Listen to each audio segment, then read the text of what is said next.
All right, thank you everyone for coming to today's event at the end of the semester. James C. Scott's Scholarship on Southeast Asia and Beyond panel discussion. This is sponsored by the Asia Working Group and also the Center for Southeast Asian Studies. My name is Ehito Kimura. I'm a faculty member in the Department of Political Science. I'm on the executive committee for the Center for Southeast Asian Studies. And I'm also kind of a faculty, one of the faculty supervisors for the Asia Working Group. And also I'm the instructor for Political Science 680, and our class is here today. That's the Southeast Asian Politics class. So thank you, everyone. Today's panel originates from a kind of confluence of events that includes James Scott passing away last summer, the publication of his posthumous book in praise of floods last month, and then I think a real sentiment among faculty members and graduate students that it would really be great to do something that's both sort of remembrance of James Scott and also kind of an intellectual engagement of his ideas.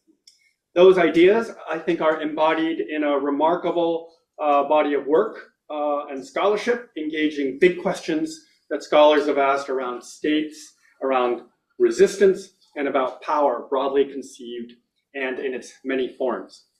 His books had a way of really exciting students, undergraduate students, graduate students, junior scholars, and even senior scholars. And in many ways, he really prodded us to see the world in new and different ways. Within his work, he had the remarkable ability, I think, to really navigate at different levels of altitude. So kind of looking at national levels, but then kind of a little bit further up comparatively at the regional level, and then back down to kind of real grounded village level research, and then kind of back out and up again. Oftentimes making sort of sweeping, unconventional arguments. Within his work, he had the ability also to navigate between different sort of regions and across different kinds of boundaries, disciplinarily speaking, sort of from political science through anthropology, history, geography, urban planning, environmental studies, subaltern studies, Asian studies, Southeast Asian studies, and on. He also really exploded sort of geographical ways we think about geographical boundaries and areas, challenging us to think about zomia, right, in the art of not being governed, and a new way to kind of look at a region. So I met James Scott when I was passing through Yale as an MA student and took a seminar on agrarian studies.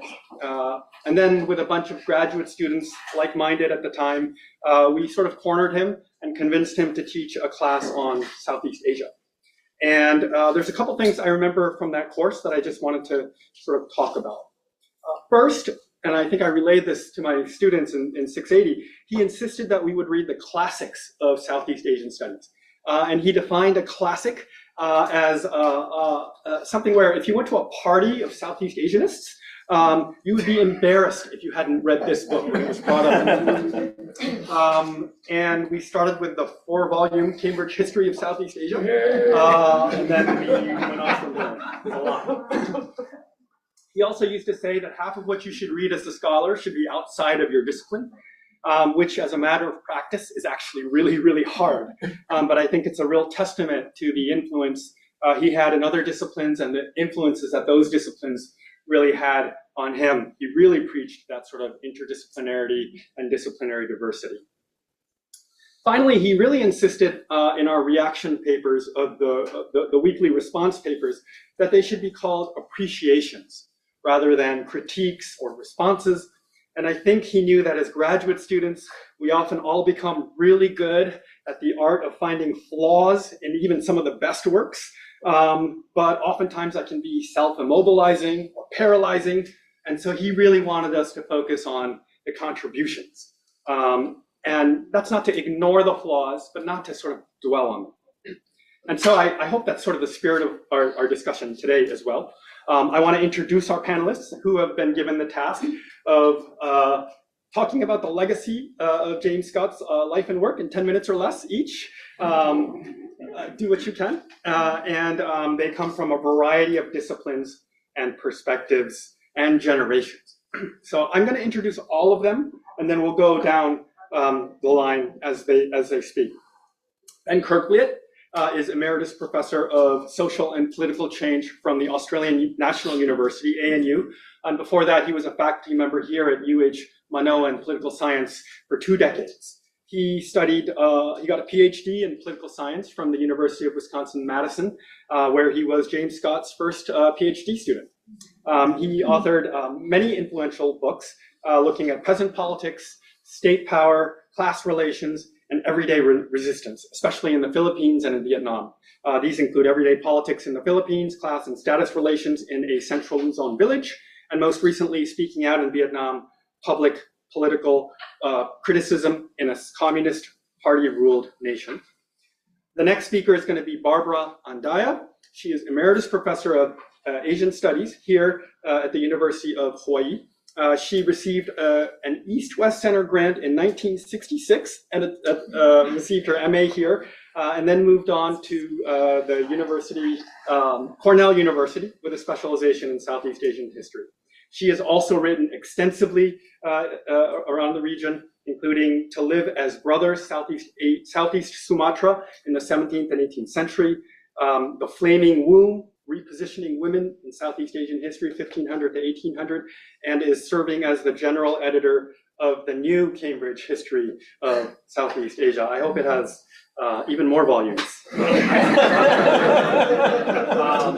Jonathan Padwe will be our next speaker. He's Associate Professor of Anthropology here and has a joint Anthropology and Environmental Studies PhD from Yale University, and is author of Disturbed Forests, Fragmented Memories, Jirai and Other Lives in the Cambodian Highlands out of University of Washington Press in 2020. And Jonathan also organized Jim Scott's visit when he came here, I think in 2014? Yeah, we did it together. And finally, Lian Thang is currently a graduate in the Department of Political Science here at the University of Hawaii. He studied his undergraduate in Myanmar and master's degrees from Thailand, from Chulalongkorn, and from the UK, from CSEAS. And he's working on his dissertation about ethnic and religious politics in highland or upland Myanmar, and tentatively titled From Zomia to Nationhood, Rethinking the Political Resistance of Ethnic Chin, Kachin, and Karen in Post-Colonial Myanmar. So I'll end my remarks there and invite Ben Kerkvilet to go ahead and give us his talk. Thank you.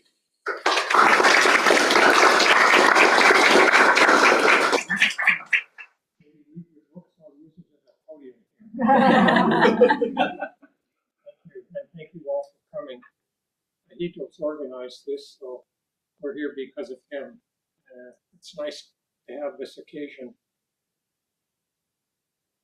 Many years ago, I was in the Netherlands for a conference, and a group of us met at a party one evening in Leiden, and I was introduced to a professor from Yale, Robert Lane, L-A-N-E. And my colleague who introduced me from the Netherlands said, in our country, Professor Lane is your academic grandfather. And I said, why is that? And he said, well, Professor Lane was the supervisor of Jim Scott, and you are the supervisee of Jim Scott. So you're the grandson of Professor Lane, and Jim Scott is your academic father. I thought that was very nice, but I had never looked at Jim as a father. I had looked at him in many ways, primarily at the beginning as a mentor. I was a graduate student of his at Wisconsin. It very much helped me to develop my dissertation topic and to get funding for it and to write encouraging letters and interesting critiques along the way over the nearly 2 years I was in the Philippines to do research. And he wrote, after I finished my degree, many letters of reference to not only to get scholarships to continue my writing of the dissertation, but to get a job and get promoted and get other fellowships, et cetera, et cetera. I think I counted up one day something like, after Jim passed, something like 50 letters of recommendation that he must have written for me over a period of decades. So he is very much a mentor. I also have seen Jim, especially, I guess, after I graduated, but even before graduated, as a friend. We exchange casual conversations at the University of Wisconsin, go out to have a cup of coffee or a beer, kind of commiserate about family life, health problems, whatever it was, department politics at the university, etc. And later on in years, Melinda, my wife, and I visited Jim and Louise and their family when they were living in Connecticut, vacationing in Pennsylvania, when they were doing research, or Jim was doing research in Malaysia in the late 1970s. We went to the village Sadaka, which is famous in one of the books. By the way, I've posted here the covers of some of Jim's books, just to illustrate that he's a famous scholar. Also, in a friendly way, he visited Melinda and me on various occasions here in Honolulu, later in Australia when we lived there. So very much as a friend, we talked about not just academic things, but a variety of other topics. I also see Jim as a colleague. We wrote and published, co-published, co-authored 2 academic articles that were published some years ago. We co-edited 2 books, both on villagers. One of them published in English, and later on, years later, I co-edited with Jim and a Vietnamese colleague, a book which was published in Vietnam and Vietnamese. All over the years, he's asked me many times to read his manuscripts or portions of manuscripts for articles and potential books. He seemed to appreciate my comments, and he in turn read manuscripts of mine and gave me extensive comments, and I certainly appreciated those. But above all, I see Jim as a brilliant social scientist who contributed immensely to the wide swaths of the field of Southeast Asian studies and beyond. One indicator of an intellectual having tremendous influence is whether that person's work adds terminology, which helps a variety of social scientists and humanities people understand better the world they're working in and the academic ways they can phrase and present their findings. And Jim has certainly done that many times over. Terms such as moral economy, everyday resistance, hidden transcripts, weapons of the weak, seeing like a state, zomia, are among the terms that Jim didn't invent all of those, although he invented some, has certainly helped to make reach a much broader audience and make those terms relevant to not just one country or one part of the world, but to many parts of the world. His scholarship in that regard has certainly been transformative. The second way of indicating influence of an academic, especially in the social sciences and humanities, I think, is whether the scholar's works travel beyond that particular locality or even language. And several of Jim's works have been translated into many other languages. My list is incomplete, but here's a partial one. Arabic, Chinese, French, Indonesian, Italian, Japanese, Korean, Portuguese, Romanian, Russian, Spanish, Thai, Turkish, and Vietnamese. In about 2005, Jim was diagnosed with a congenitive heart problem, which at that time was not treatable either with medications or surgery. It didn't at first cause him too much physical disability, but by about 2020 and 2021, he noticed he was getting increasingly short of breath, couldn't walk very far, couldn't do the normal runs and long walks that he would do pretty much on a daily basis. It became very severe in April of 2023 when he was coming back from a travel trip. I think it was, he said to me, it was in Europe, and he found it was hard to walk from one airplane gate to the next, and finally had to ask the airport folks to find him wheelchairs. There still was no medical or pharmacological treatment for his problem, but there had emerged a surgical procedure which was not being done in the United States, at least that he could find. His doctors in Connecticut did searching around. They weren't going to do it, even at the Yale Medical School. But he found a place to do it in Europe, where this kind of procedure was being done in Spain, Switzerland, and a few other European countries. And in July of 2024, Jim, with his son Noah, the youngest of his and Louise's 3 children, went with him and Jim's partner, Anna, to Barcelona for the surgery. He expected to be back in New Haven within 2 to 3 weeks. He ended up not coming back until September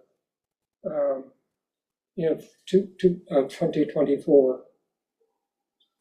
Not entirely healed, not entirely on his own, but he was feeling better.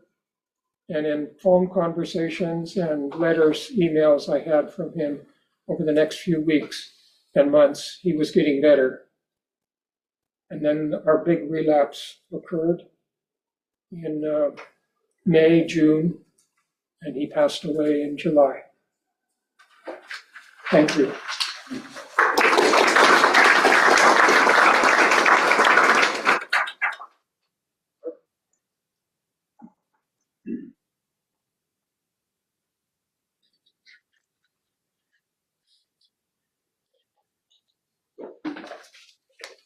I'm borrowing the podium too. You're probably all wondering, what on earth does this have to do with Jim Scott? Well, the first time I met him personally was in New Zealand. He came to visit us, probably, I think, en route to Australia or somewhere like that. And we drove him around the Auckland bays and nooks and crannies. And we rounded one bay, and there was a Maori fisherman throwing his line.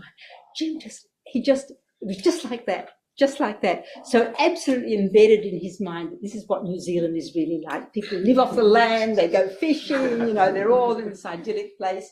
Not altogether true, but it was, we couldn't have staged it better if we'd put the person out ourselves. But I want also just to take this opportunity to thank Jim, or to remember Jim, for his very personal interest in each and every person he met. I remember one of my very much young, my former students at Cornell said to me, he was always listening to you. When you're talking to him, he was listening. He wasn't looking over his shoulder, looking for somebody else more interesting to talk to. And I want to thank him particularly for his support to Myanmar, to Burma. He went to Burma as the age of some of you, and his first year after graduation, he got a Fulbright and but he spent most of his time in Mandalay. He learnt Burmese. He says he's forgotten it all, but he retained that real affiliation with Myanmar as a country. And I have to say, in particular, some of you remember Chosan Lian, who's now at Cornell, but I think Chosan wrote 300, I think, letters to universities all over the United States, but nobody would take him in. And many people at UH worked hard to accept him, but it was Jim's letter that really turned the tide, I think, and I'll be forever grateful for that. I think that was just something very special that he did. So, and I want to turn now to more academic matters. Now, as Ben said, he named a few phrases that people can think about in relation to Jim, but my colleague at ANU, Robert Cribb, has coined a phrase that he calls the euphoric couplet, or the euphoric phrase. Everybody wants to have a euphoric, imagine communities, for example, or theatre state, or invention of tradition. So weapons of the week is one of these phrases, and Ben mentioned that too. And the book that published, that bears its title, Weapons of the Week, and you could see it over there, made an impact far beyond its field site in Malaysia. In fact, when he went to Malaysia, his colleague at Wisconsin said, becoming a Southeast Asian is a stupid waste of time. This is not where political science is headed. It's the end of your career. But he went anyway. And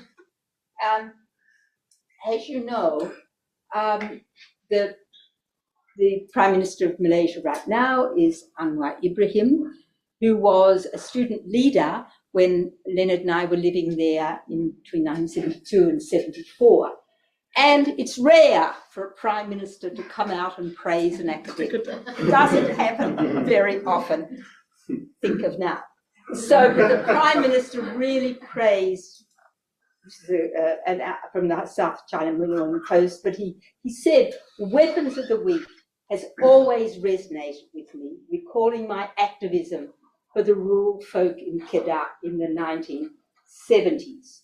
So I thought, maybe I could, why would the Prime Minister of Malaysia say something like this? Why was he so involved? So since it's a generation ago, I thought I might say a little something about that.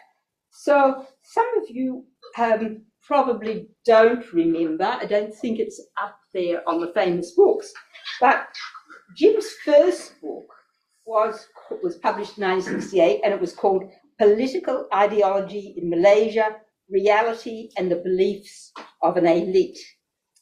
It received only lukewarm and sometimes negative comments, critiques, and Jim always said he'd rather forget about it. And I think for those people in the audience, you can see why it's the kind of thing he would never do again. I'll just walk up and down. Rational choice kind of equations, And so, understandably, it was something that Jim didn't really, but in the wake of this book, he turned his attention to something that was much dearer to his heart, and that was issues of class relations and including, of course, peasant life. And we were while all this was going on, while this book was receiving somewhat negative reviews. Len and I were in Malaysia, so we were there when Anwar Ibrahim was a student there, and he was charismatic. I tell you, he got those students in the palm of his hand. And just at that time, in Baling, in Kedah, on the borders of southern Thailand and Malay Peninsula, everything was just pretty terrible then. You can see, yes, you can see Kedah up here, right here on the borders with Thailand. And rubber prices had gone through the basement. The inflation was going up through the roof. And there were reports of people eating ubi gadong, which is a kind of if you don't process it properly, it's poisonous. It's a poisonous tuber. And you can see Anwar here being hoisted on the shoulders of his fellow students, leading peasants and students together. So that's what he saw. And he said, this is what he said last year. When the people suffer, they should be voiced by the younger generation. If you have education, but not compassion and humanity, how are you going to fight? And in 1974, he said that was something extraordinary, with students and peasants coming together. Understandably, he was arrested immediately afterwards and imprisoned for 2 years under the Internal Security Act, and until this very day, politics on campus was banned. So no universities in Malaysia have political parties. But that was, and Jim makes a brief mention of that in Weapons of the Week, because he was having worked, he was following what was going on, of course. And so when he was, you can see that the demonstrations themselves were about 30,000 people. And so this was very much on Jim's mind when he came back. And so he really, how can I talk about class relations without experiencing what it's like? So he went to this anonymous village here of 76 families, 300 people, and lived for nearly 2 years with this group, these villagers. And how did they feel? How did they experience the Green Revolution, mechanization? What was their reaction? And he thought when he went, he would find them like this, out in the streets, waving banners. But no, he didn't find that at all. But he did find this everyday resistance, this quiet. And and that book, and he really did show that small people are indeed historical actors. And when you see citations, if you read other books and see when it's cited, people usually cite it in terms of foot dragging, dissimulation, lying, pilfering. That's sort of, typically they're very anonymous acts, because that's what everyday resistance is all about. But what stands out for me in this book is the people, his ability to create the villages that he was living with. So we get these two brothers, one is very poor, and Razak and Hamza, so one's lazy and dishonest, not a honourable poor. I mean, he's a terrible poor person. But the other, his brother, is a good poor. He serves the community, and that there's the greedy, rich, greedy and miserly Haji Kadir, who's stingy but rich and constantly acquiring something. And then the widow Rosner, who's head of the women's transplanting group. And I think if Jim wrote that book now, he would write more about women, because I think women were often at the heart of this resistance, but they don't get much of a mention in Weapons of the Week. But there are wonderful references in this book, like even when the villagers are so happy when this combine harvester, which is the heart of the mechanization problem, a combine harvester gets gets buried in mud. Nobody can get it out. And they're all cheering and standing there cheering. And in desperation, the owners hire a bomo, a shaman, to try and get the magic on their side so they pull it out. But anyway, so I love this book. I love this book, partly because I've worked in Malaysia, partly because of, having being there when this was going on. But when I was preparing this talk for Ehito, I kind of, what do other people think of it? So I looked at the reviews that had come out in 1986, 1987. Everybody loved it, except political science. I couldn't find anything from a political science, a core political scientist. They were used to this kind of thing.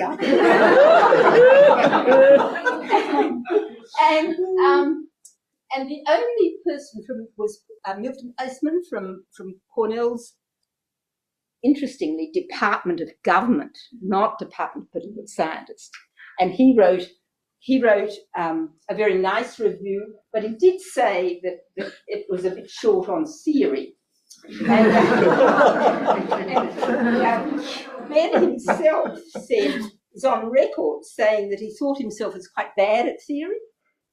He said one of the reasons he did field work was because he felt lost when he was in a discussion about, for example, hegemony. So I don't know what to say about hegemony. I can talk about what happens on the ground, but I can't talk about the theory of hegemony. So when he wrote this book, he said it was really one of the hardest things that he'd ever done. He said it was more blood, sweat, and tears in this book but it was his favourite. This is the one he liked the best of all the books that he had written, because it took so much work and because he was acting as an anthropologist. It made him realise, he said, that anthropologists work very hard. And their work never stops. They're working all day, all night. So it was very different from this book when he interviewed 19 politicians, rang up their office, went and talked to them in their offices, very different kind of field work. So in that sense, I see Jim as really a true area studies person. He had a very embracing kind of approach to other disciplines. He's willing to draw on anything would help him pursue the goal that he had in mind. And so I think he had in the end a very encouraging view for Southeast Asia. These are not his words. What he wrote, what Jim wrote, is, and I think this is a kind of message for myself, for everybody really, I do believe, he wrote, that those working on Southeast Asia have to have the language.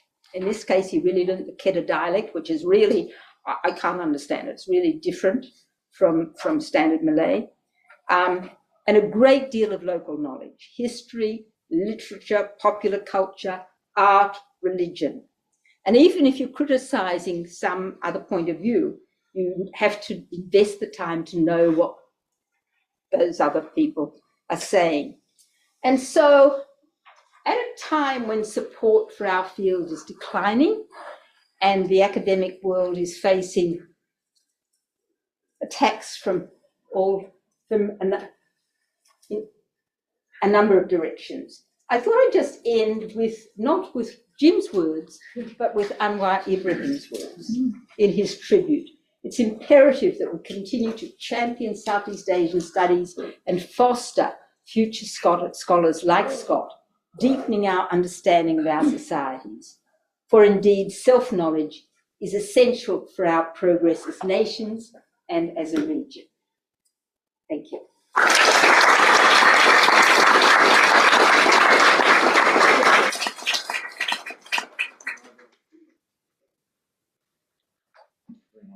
I'm going to stand up here too, just my traditionalist. Well, thanks, Ehito, for inviting us, getting us all together.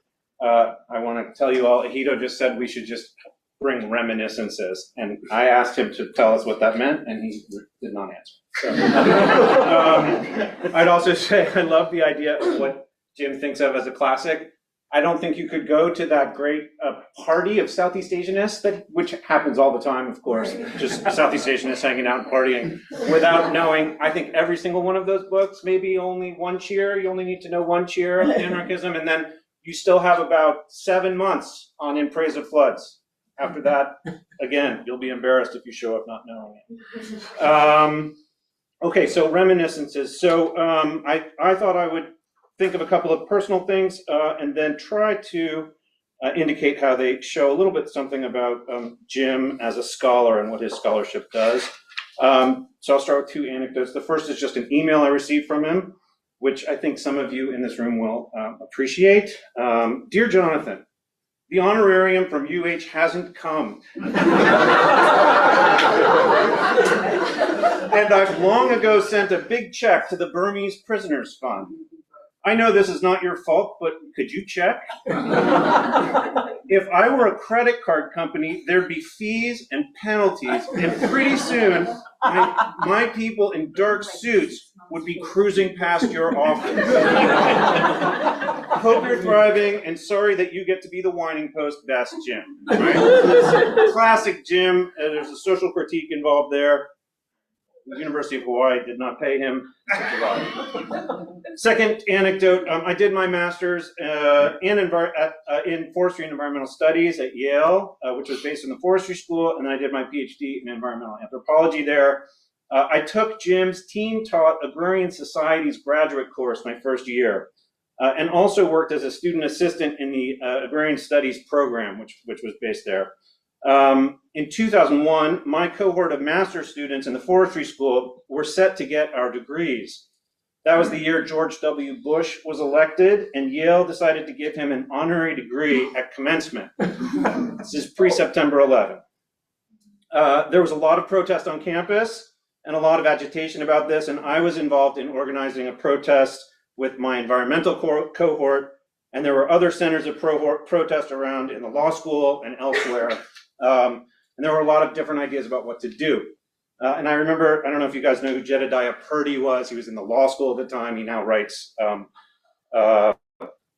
op-eds in the New York Times, and I find them a little bit pesado. But anyway, he said that the law school, they wanted to do this elaborate action which involved everybody dropping to the ground and rolling around while someone shot at them with an imaginary machine gun. Anyway, there was a lot of ideas, and eventually we all had the idea we would go and talk to Jim about what to do as a protest. And his advice was, he said, you know, there is something incredibly powerful about turning your back on someone. And so that's what we all did. Everybody who was doing this protest all across the whole thing, we just all stood up, turned around, and turned our back on George W. Bush while he was talking. And it was one of these things was really hard to do because I was facing the mayor of New Haven and all of his cronies like Mayor DeStefano. And we're standing there with our backs to Bush as he's talking. And, you know, we can see that our colleagues are starting to fail, right? They're just like, I can't do this. And they're sitting down. And DeStefano's shouting, "You've had your say, sit down."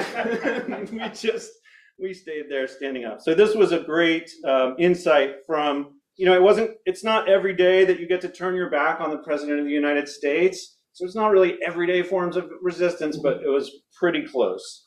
I thought that was a great insight of Jim's and really something that helped us understand, you know, it was sort of praxis, right? It's like taking an idea and an insight and putting it into practice. So then I wanted to tell you a little bit about working for the Agrarian Studies program. The program involved a weekly seminar. There were fellows who would come and stay for a semester or for the year, and they would sit around a table, and then there were invited talks that they brought in every year, every week or so. And so if you can imagine, let's see how to do this. It would be a sort of like at that end of the table would be the invited speaker. Jim would be to the left of the speaker. They would have a graduate student here who would give a response to the speaker. The fellows would generally sit around the table. then there were other rows of people. I mean, it was interesting because it was a little bit like a Southeast Asian mandala, right? Like there was a lot of power in the center of the arrangement of people, and then we grad students were back in the corner. But I worked for the program. It should be mentioned, there was the woman who really ran things was a woman named Kay Mansfield. Marvel Kay Mansfield was her name, and so we were called the Marvelettes, those of us who worked for her.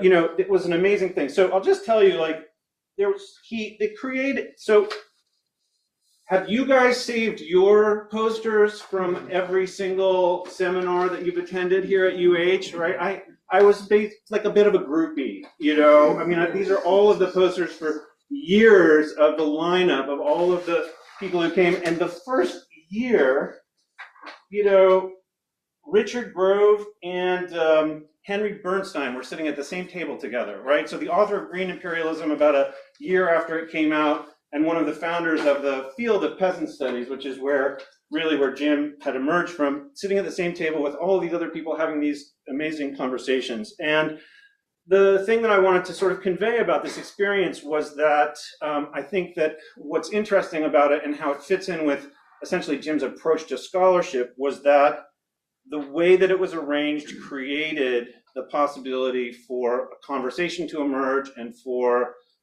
sort of a meaningful interchange to happen. And it was because of a sort of similar to this thing about turn your back on Bush. It was like similar to that in terms of finding ways to create the possibilities for us to have conversations. The presenter who was sitting there was officially gagged, meaning that they couldn't talk for the first hour of conversation. So they would turn in advance, like you would have the paper, everybody would read the paper. The idea was you didn't show up without having read the paper in advance, and then this graduate student would launch the kinds of critiques that Ehito was talking about. It's hard to be generous, right? And then the presenter you'd see them sitting there, be like wanting to talk, but they were not allowed to talk. And then all of these incredibly brilliant people around the table would likewise jump in and say, well, you know, this and that. And it was just it was like a sort of a really fascinating social experiment. And it felt to me like it came out of an understanding of how these kinds of things can work. And it came out of this, again, this generous spirit from of Jim's of trying to bring out of people the sort of best scholarship and best insights. And I just found it to be the kind of place where things were not always out here. I just was going to tell you two other things that help you. All right, here's Jim's notes to commentators. He says, one hesitates to provide anything like instructions for what is essentially a minor art form. This is to the graduate student who's supposed to get up in front of Prasanjit Dwara and give a talk, right, and critique their work. Feel free to ignore any of the petty bourgeois nitpicking below if you feel that you have wings to fly. We'll tell you later whether you were Prometheus or Icarus. It says, our clientele hails from many disciplines. He says, try to be multidisciplinary. Don't just be an anthropologist. He says, don't take more than 15 minutes unless you are sure you have invented the social science equivalent of relativity theory. He says it's really hard to make more than 2 or 3 points and have them remembered. Blah, blah, blah, they're gagged, etc. Have fun. If you're not having fun, the odds increase that your listeners are not having fun either. And be provocative. Take calculated risks if you like, and calculated is underlined. And if you would like a second opinion about the risks, check it out with someone you trust. So this was a big deal for grad students, and it was one of the places where you really learned how to try to put together a critique that would also be generous in the way that you would hope to be critiqued. And I think that there is, it didn't always work out that well for the speakers. So these are a couple of doodles that I did during my time there. And what they basically show is here. I'll just send these around the room. But wait, this one is great because at the top of it, it says, in quotes, thigh-eating chiefs, which someone had mentioned in the Southeast Asian context. There was this type of chief in some highland villagers who were thigh-eating chiefs, which meant that they got to eat the thighs, which I suppose was good. But this is just, this picture came out a number of times. It's just a chef that says Ag Stud, and they have a frying pan. And the idea is that the the person whose paper had been presented was really just kind of getting really fried by the commentators, and it happens sometimes. And there was this kind of concept that circulated that the best papers were the worst papers, because if a paper was very good, it was very difficult to sort of stray from the paper. You had to really like stay with the author, you know, and if the author had ideas about hegemony, you sort of were obliged to talk about them. But if the paper really wasn't all that good, then everyone would just invent the paper that they wanted to have as opposed to the paper that was actually in front of them. And you got some really great ideas coming out then. So I'll just close by suggesting that, you know, there's a connection obviously between the praxis of Jim Scott, the way that he organized the world that he was part of, and his work itself. You know, it's interesting, there's all of these papers, but Jim's scholarship is extremely contained in some ways. Yes, it expands beyond sort of these things. It's all, you know, there's not that many different, it's not as if he ranged extremely widely. He actually stayed he sort of stayed very close to the row that he hoed for his entire time. So that when I was picking up Moral Economy of the Peasant the other day, reading a piece of it, and I'm like, gosh, this could be in Seeing Like a State, this could be in The Art of Not Being Governed, and here it is right at the beginning, you know, he's talking about the amount of rice a family could produce was partly in the hands of fate, but the local tradition of seed varieties, planting techniques, and timing was designed over centuries of trial and error to produce the most stable and reliable yield possible under the circumstances. Right, this is material that could have been in any of his later books, the attention to agriculture, what it meant for a peasant family's subsistence. He says, these were the technical arrangements evolved by the peasantry to iron out the ripples that might drown a man. Many social arrangements serve the same purpose. So here's the connection between geography and farming, and then the sort of social arrangements that were built on top of that, the culture of farming. Serve the same purpose. Patterns of reciprocity, forced generosity, communal land, and work sharing help to even out the inevitable troughs in a family's resources which might otherwise have thrown them below subsistence. The proven value of these techniques and social patterns is perhaps what has given peasants a Brechtian tenacity in the face of agronomists and social workers who come from the capital to improve them. Again, that could be Seeing Like a State, right? He's already thinking about technocrats who are coming to improve the lives of people and how they have to essentially defend themselves against being improved. So I just would point out that there's this incredible through line through all of his work. And, you know, again, there's also this sort of like, Jim had a certain formula that he could use, which was essentially invent an argument, create a catchphrase, hammer it in across 5 chapters, right? So it's easy, right? You guys try it.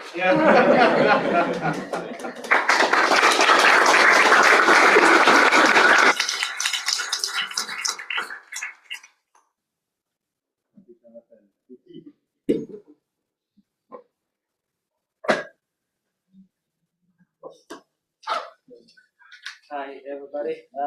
For those who wonder why I am in this panel, I think the Professor Ehito want the student perspective for the diversity. Unlike other panelists, I do not have all has like encounter with James Scott in different capacity. I do not really have a chance to meet with James Scott. I know 2 Burmese students who contact with the James Scott over further study opportunities. One thing I hear from that, like, he was so kind of supportive. And when they contacted him, I don't think it's like 2 of my Burmese friends know how much famous James Scott is. I think like they are contacting him for the sake of like he is university professors who used to work on Myanmar, so that like he might help. But then he, you know, it's like eventually they found out that like he's so much, you know, it's like influential in these not only Southeast Asian and political science field. At my personal level, I have here Jim Scott for about 4, you know, his name is come up for like 7 or, you know, it's like 8 years. But I come to admit that, you know, it's like I come to kind of like read his work, especially the Art of Not Being Governed from the graduate seminar from the Professor Ehito class, and then a Professor Clayton class, and then Professor Wiener class.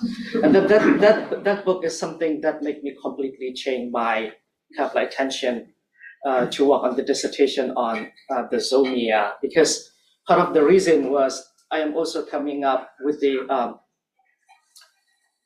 Myanmar Highland Mountains area, which is the 530 feet above the sea level.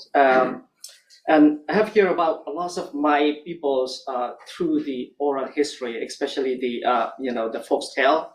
There are of course the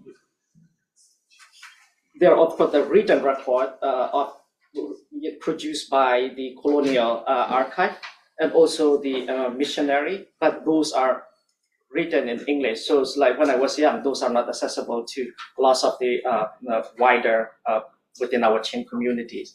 And these are only accessible for mostly the educated peoples. So one thing that I hear from our oral history was that especially our Chin, particularly Allied speaking community, we used to have a written language, and that was written on the animal skin. And then one day, the dog bite and ran away. This is like we were told that how we lose our written script. And then when I go to a university in lowland Myanmar, and then I hear from similar story from the Lahu, who is in the northern Shan, and there is also Lahu group in the China and the Thailand part as well. And then one thing he shared was, we have a written language in the animal skin as well. Then our people moved, and the animal hide was shared by the fire while camping, and we were so hungry, and they ate it all. So this is how they lose their language, it's like written language. As I was thinking about it, and then when I kept like listen to James Scott talks, one thing that I kept like find very fascinating was almost like 90% of the upland community claim to have like written language in the past. And in fact, a lot of what James Scott kept like taught in this zomia are kept like very in line with what I hear the oral history from it's like my own communities. When I was young, I used to ask my one question to my grandfathers, like why we are living in this mountainous area.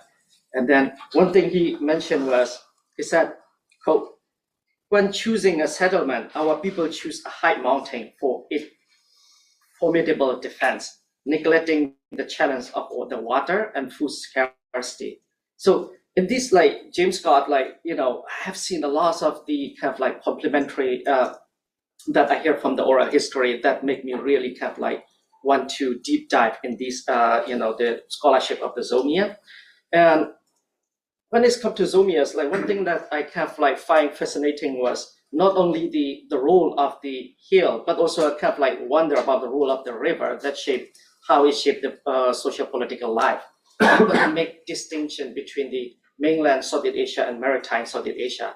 And according to James Scott, a quote is that a place that is 300 miles across easy water is, in every sense, closer than a place that is 20 or 30 miles across a rugged mountain path for the pre-modern era. So this is kind of like very kind of like unique. And then we could also see that in some way in Southeast Asia, in mainland Southeast Asia's like rivers such as Irrawaddy, Salween River, these are not just it's not just serving the source of the food, but it is also the flow of the culture within the region.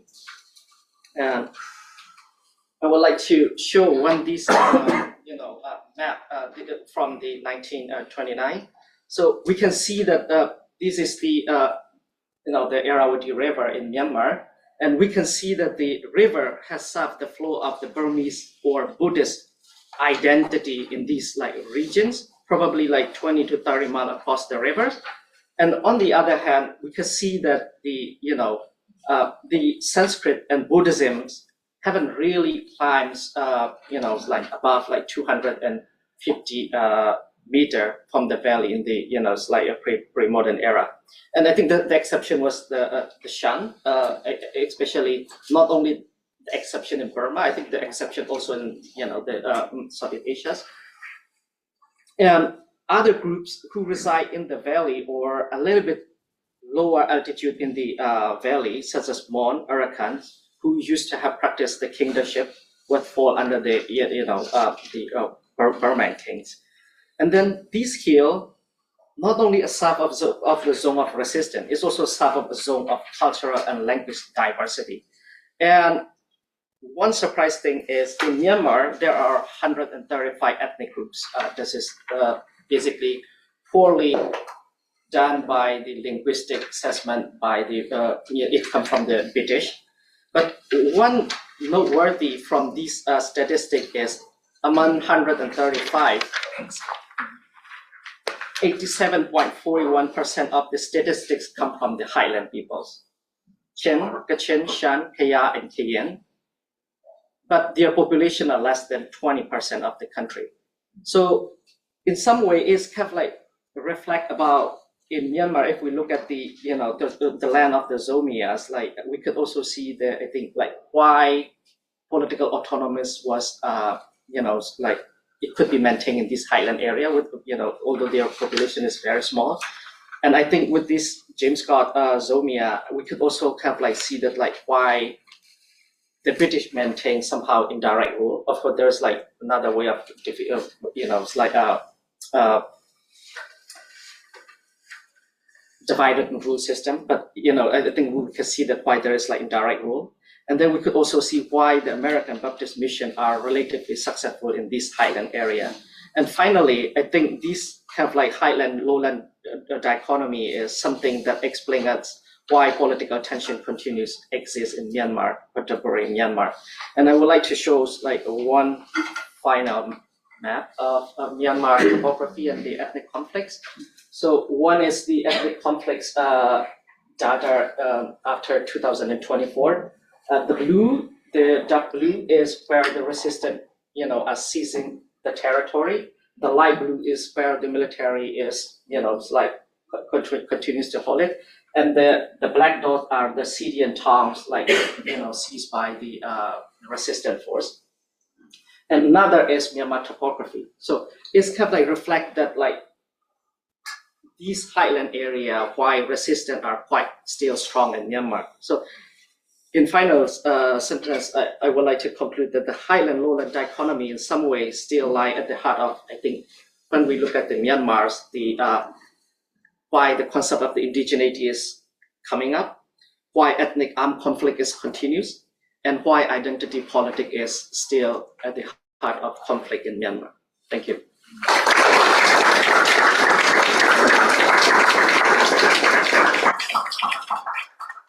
Right. Thank you to each of the speakers for your remembrances and your observations about the scholarship. Jonathan was referencing the Agrarian Studies Colloquium gag rule, where the speaker would be gagged as audience members would we would collect sort of comments and questions from the audience. And so I think it would be fitting, if we gagged our panelists for a few moments while we kind of gathered any kind of comments or questions from people either that knew or did not know, have questions about, graduate students, faculty, and so on. So I'm happy to open the floor. We'll start with Reza, and then Kate, go ahead. Okay.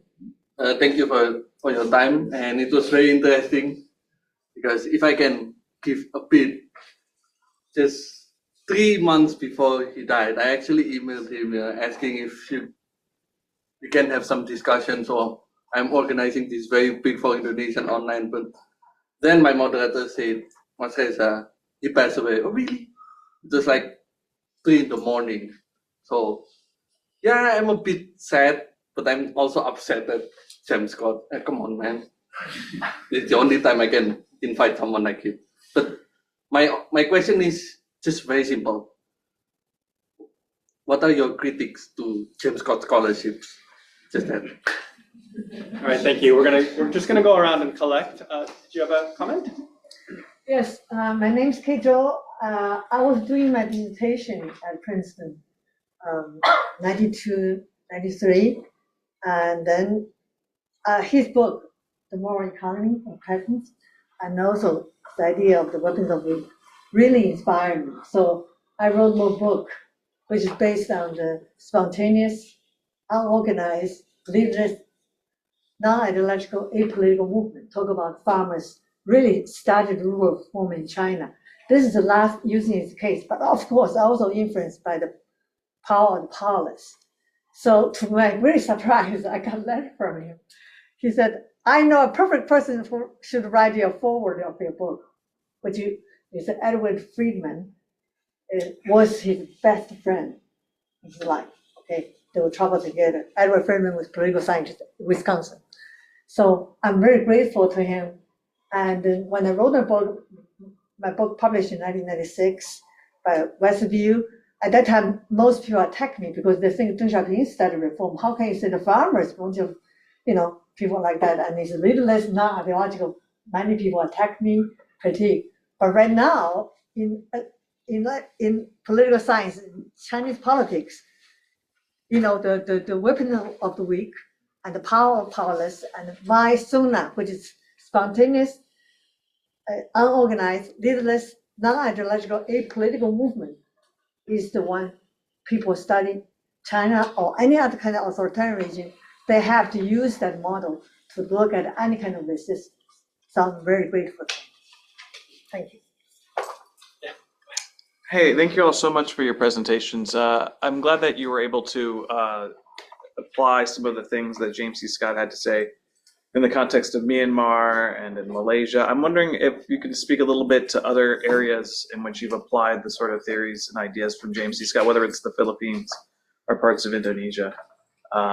Is it always an upland context, or can the same ideas be applied to, say, the seas or even areas at the periphery of cities and such? So just some commentary of James C. Scott's ideas outside of the uplands of Zomia, but maybe beyond that. Great. Thank you very much. Other commentaries, questions? Yes, Michael. What do you think his next book would have been? All right. What would have been a future work?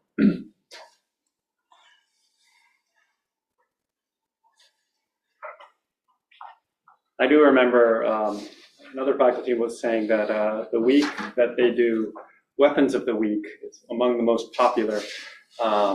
And the undergraduate students really gravitate towards it. They call it WOW. They call it the Wow Week. It's just kind of an eye-opening week for the students. Well, we can start maybe with responses about the questions that have been given. Do you see any sort of critiques? Do you see things that might be generalizable in other areas? And also, what might have been his other future projects? So do you have thoughts on any of that or anything else you want to add in response to each other? And we'll take another round. You can think of any comments or questions you might have. In actual fact, in regard to Zomia, he does have in the Art of Not Being Governed, he has a reference to, he recognises that he knows nothing about the sea. He says there is a Zomia in the sea that he's not investigated at all. He's not an oligarch person at all. And it's, but he recognises that. So I think, I think in some ways the Zomia argument is overstated in some respects. I can see exactly what BP is saying, that this conflict between uplands and lowlands. But as Michael Ong Twin pointed out several times in his studies, there's also constant interaction between lowland and highlands. Monks moving backwards and forwards, techniques moving backwards, trade interactions. So there's not as if the Zomia is a kind of fossilized area up there on the top with there is a lot of interaction between, and that certainly applies on the seas as well. The port cities that developed in the 17th and 18th, 19th century could not have survived without their interaction with local, and the same applies to port cities on the mainland as well. They all depended, because it was the exotic products, mostly from the highlands, that traders came to buy. So I think in terms of critiques, I think sometimes Jim went in with an argument and he really hammered that argument and perhaps didn't give enough allowance for, that's not to minimise the tremendous contribution, but perhaps didn't give enough, listen enough to the possibility of an alternative or modification. With regard to, I think, Ben, your question was what parts of the world could it go to? Or wherever you're most comfortable, because you've written about the Philippines and Vietnam, so maybe Well, I that's was interesting. thinking, some of these terms, weapons of the weak, everyday resistance, the moral economy, have been used by scholars working on Latin America. There's an edited book that, as I recall, it's primarily chapters having to do with non-Asia that focuses on everyday resistance. And then the moral economy, people working on China and Japan and many other parts of Asia, as well as Latin America. That term is there. And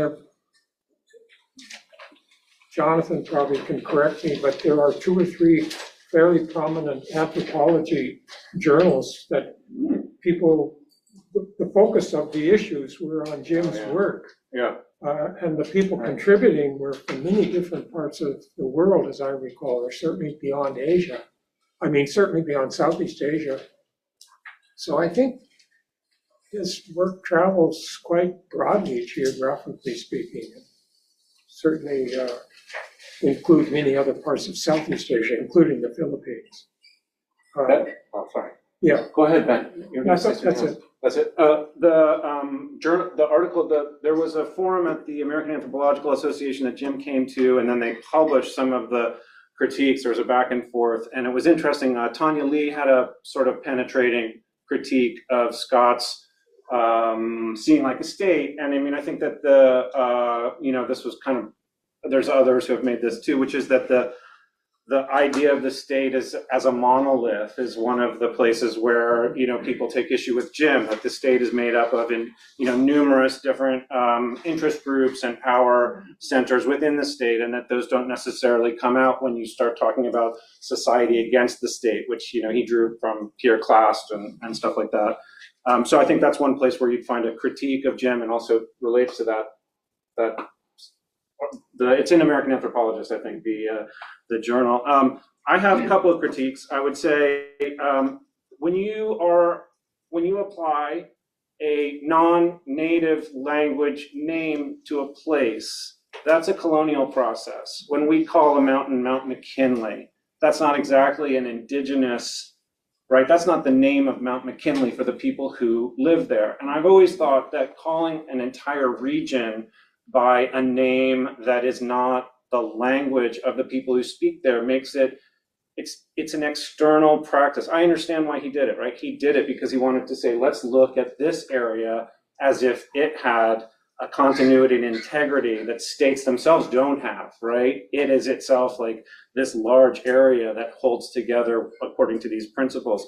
But I've always thought that calling it Zomia, which is catchy, is a bit of an imposition and a little bit of a kind of a cartography project that has colonial underpinnings, right?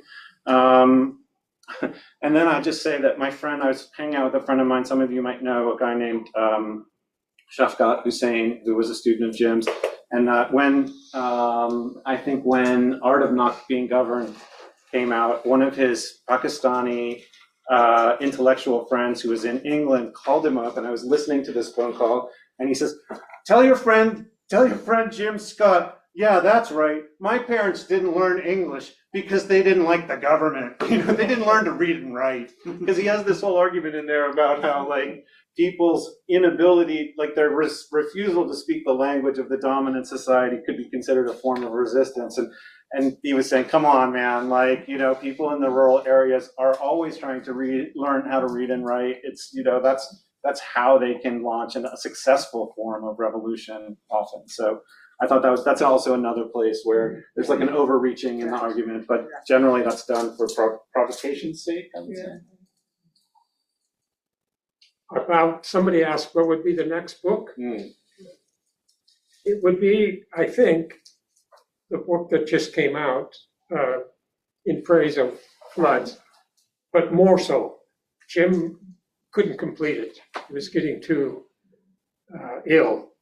He had other plans, more chapters, either for that book or another book entirely that would be much more comparative. This book, In Praise of Floods, focuses mainly on the Irrawaddy, the map that was up there a bit ago. It's interesting maybe to point out in this book, In Praise of Floods, he has a chapter about the fish and the other wildlife in the book, in the river, right? Trying to sort of pretend like he's a river dolphin or a turtle or whatever it is that he's trying to talk about, showing through their eyes and mouth what impact human civilization has had on their river. And he has a long footnote in which he tries to explain the pluses and minuses of not doing that chapter, and he decides to do it anyway. I was gonna say that's chapter 5, non-human species. Actually, a few of us were talking about this.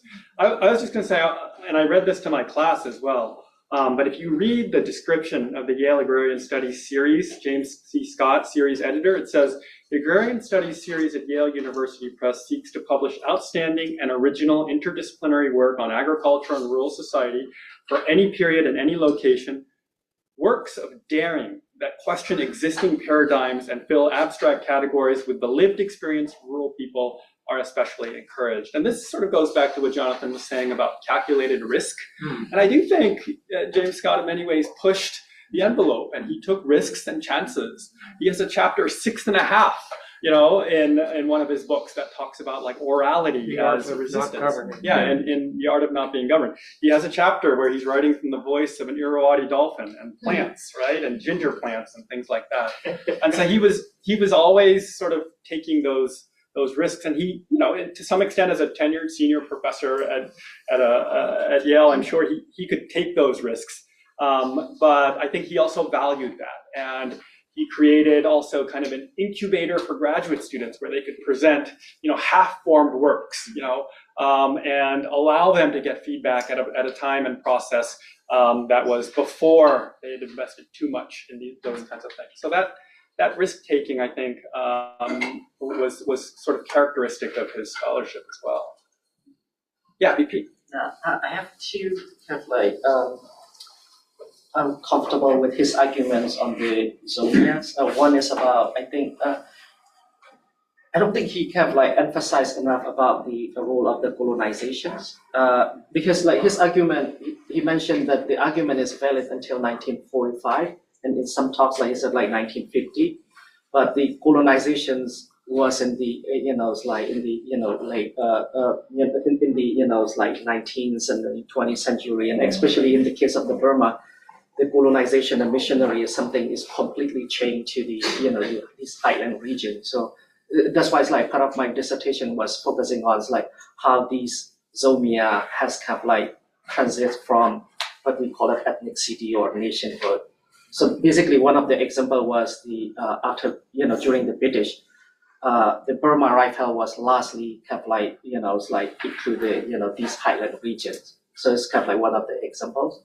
And second is the when he I think talk about the running away from the state, he kind of quite emphasize on they don't being under the concept of the state, kind of they just like to be free. Maybe it's kind of a little bit of anarchist, but the case of the Myanmar is somehow showed that these ethnic cities, a lot of these groups are migration pattern are coming in different generations. So the Uyghur go to there. So in that case, I think he kind of a little bit undermine the cultural and linguistic diversity between these two. We'll go one more round. We'll just collect a few comments or questions. Are there any comments or questions from faculty, graduate students, that passed around links this week in my class. So any thoughts or comments?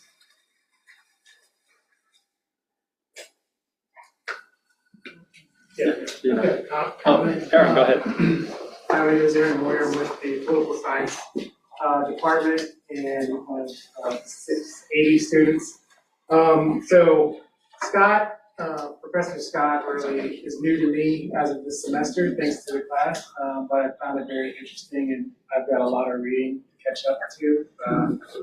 But leading up to this, for this week, I came across his chapter that he wrote, I think it's 2010, called Geographies of Trust, Geographies of Hierarchies.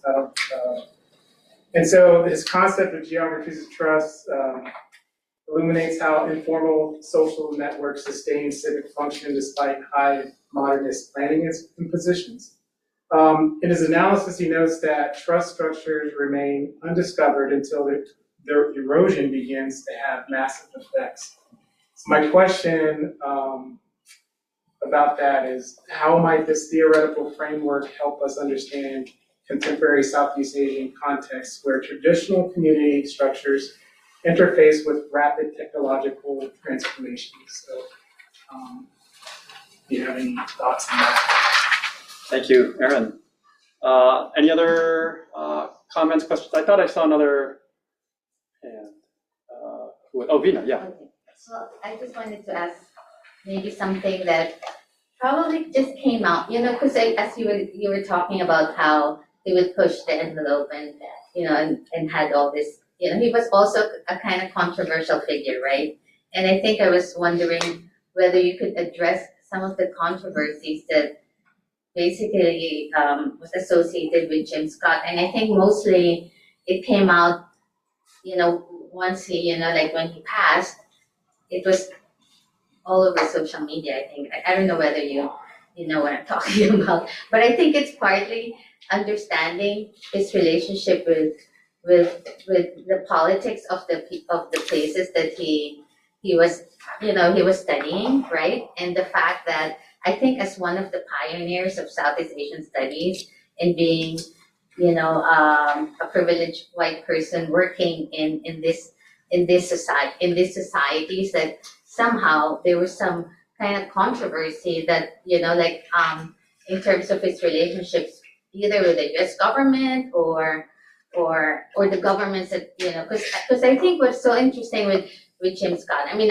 I know his politics are things that we all, we're really very sympathetic with, right? But it wasn't very clear in his works that, that in terms of his politics himself, right? And I think that was maybe deliberate, but then it also opened up all this kind of controversies, right? About him. So I don't know whether you guys I've talked to Paul Hutchcroft about this, and he said it was really not, why is that even an issue? Because there was nothing really question his integrity, right?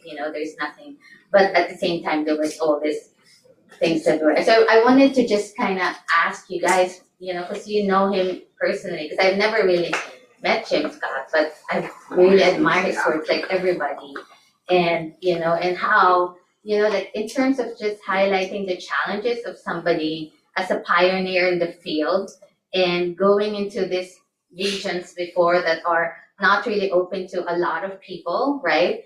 And then really getting into all this, studies of these places and how he's able to get access and still have a very, really,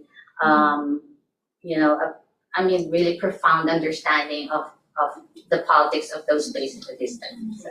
Great, thank you for that question.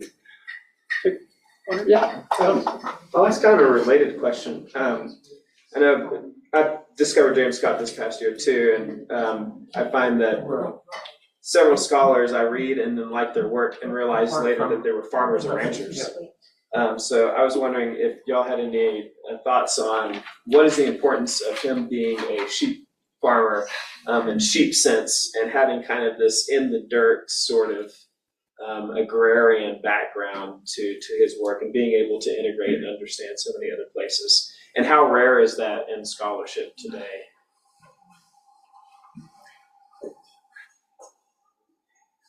All right, we'll take those. Do we want to go down the line for a sort of final set of comments, or any thoughts or reactions? Just with regard to the sheep farming, that came, Jim's interest in farming and his interest in peasants, I think the peasants came first and the farming came later. So in a way you might say, I don't know if he would put it this way, that the peasants influenced what he did later. When they were doing, he and Louise, his wife, and 3 kids were doing research for the Weapons of the Week book, and they were partly based in this village called Sadaka. At that time, they were on leave from Yale, and they had a house in New Haven or on the outskirts of New Haven, but it wasn't a rural setting. But while they were in Malaysia for that, I think it was almost 2 years, they, through friends and relatives who were living in that part of Connecticut, told them about a home that was on a fairly large piece of land. And Louise, Melinda, my wife and I happened to be there when they were debating whether they want to get interested in this property or not. And they decided they would. It was after they got back from that long field work, they got into this house. And that's when I think Jim and Louise got into raising chickens and pigs and cattle and sheep. And years later, Jim told me one of the proudest things in his life was learning how to shear sheep. And so when he went to Australia a few times, he connected up with local sheep farmers and caught up with them during shearing season and helped out. And he loved it. I hope he used a proper comb. You know, New Zealanders use a different comb. Very, very difficult. This was in Australia, so they yes, I know, but yeah. There are some New Zealanders who come and work in Australia and use the wrong comb. But I think that the idea of being a rural person really kind of came. He liked the idea, and I know he said to me, I said, you know, Jim, you don't answer your email a lot. He said, think of it as a rural mail delivery. So it doesn't happen very often. And with regard to his political thinking, Jim sometimes described himself as a half-baked Marxist. Yes, I know. But he also described himself, as one of those books suggests, as an anarchist. He wasn't a full-blown anarchist, but his sympathies were kind of in that direction. And the Marxism, that was kind of, he read Marx, he knew debates about Marx and Marxism. He would never say he's a Marxist, but half-baked one, maybe. You know, I think this thing on the sheep is true also of some of the critiques of Scott, that he's a little bit of a romanticist, right? I mean, this is really, and I don't know that he was such a great farmer. They were sort of pet sheep, really. They died. I remember the sheep died. Some of the sheep died, I don't know. So that's one thing, to just thinking about the sheep. You know, one thing too is that he had this big barn. Like, so it was like he had this barn on his property that was built later in the time that he was there. But the barn was full of books, like his office was in the barn, you know, so it was more like it was a pet barn, you know, it was where he wrote his last book anyway. I think he had a fire there. Vina, I think you were talking about basically this controversy about him having been, I don't know, he was in a student organization that was also like a front for the CIA, that was backed by the CIA, and then I never followed that very well. He was asked about it. There's a great film about Jim that our friend Todd did. Super worth. It's all based on interviews and really worth watching, I think. I don't know the details of that, except that, you know, that was something that also there were many sort of lefty people in the 60s who were also kind of caught up in that. And then, certainly not the case that, and he did some sort of report on something or other as a result during his, where he turned in a report to government on something. So there is something out there about that. And I think it's worth looking at, but certainly it's not indicative of who he was, in terms of what his scholarship was all about. But the other piece of that is that his anti-state positions were picked up by people who then used them to say, hey, look at this lefty, he doesn't like government either, and there's a nice piece in that film about how he was contacted by the Cato Institute, which wanted to give him a prize and have him come talk because his views on government were like aligned with theirs in terms of feeling like he didn't want to pay taxation. He didn't like taxation. He didn't like the government getting involved in your business. And so there was enough of an overlap there that the Cato Institute was like, hey, let's get Jim Scott. He didn't go. He refused the invitation. But, that's another place where the politics is sort of like a little bit obscure or could be misinterpreted, I think, as far as possible. As a political theorist and a political, scientist, right? I think he was very careful to really talk about his politics, and I think that was, and I think also the issue about how he would get access, to these places that are really during that period were so difficult, right? So, but I think it shows more, as the way that you guys were talking about, like his interest and really knowing the people that he's studying and really immersing himself. So I think it was. I think this generation was there's a lot of I think just throwing out there, right, without any kind of proof or any basis, and I think that's what I was really wondering, because I was so disturbed by it, there was like a weird Twitter rabbit hole back when Twitter existed, or even people who are other scholars that talked about it, which I love.